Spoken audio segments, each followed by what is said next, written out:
এটা হলো আমার স্বামী, আর আমি আমার স্বামীকে খুব ভালোবাসি। তোমরাও কিন্তু তোমাদের স্বামীকে সব সময় ভালো রাখবে। কখনো কোনো আবার কথার মাঝখানে কথা বলতে তোকে কে বলেছে?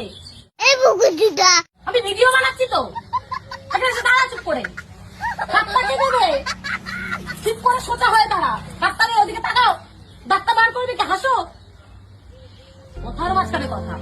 তো হ্যাঁ, যেটা বলছিলাম, স্বামী হচ্ছে ভগবান তুল্য। স্বামীকে সব সময় যত্নে রাখবে, ভালো রাখবে, কখনো কোনো কষ্ট দেবে না। আবার কথা সুবরের বাচ্চা, কথার মাঝখানে কথা। ভিডিও বানাচ্ছি তো, চুপ করে দাঁড়াতে কি হচ্ছে? দাঁড়া চুপ করে, হাতটা কে নেবে? ওদিকে তাকা, হ্যাঁ।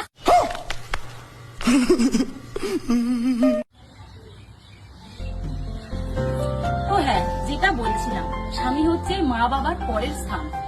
যে আমাদের জন্য অনেক কষ্ট করে, তাকে কিন্তু সব সময় ভালো রাখবে, যত্নে রাখবে, কখনো কোনো কষ্ট পেতে দেবে না। কিন্তু আবার কিছু ঘরের বাচ্চা বোকা চোদা, কত কিসের কথা? আমি ভিডিও বানাচ্ছি তো, মাথাটা গরম করে দিচ্ছে। কিসের কথা? কি বলছিলে? ভিডিও বানাবো তারপরে সব কথা। ওদিকে দাঁড়া, ওদিকে দাঁড়া, হাতটাকে দেবে, হাসো, ওদিকে তাকা। জয় হিন্দ দোস্ত। তো হ্যাঁ, যেটা বলছিলাম,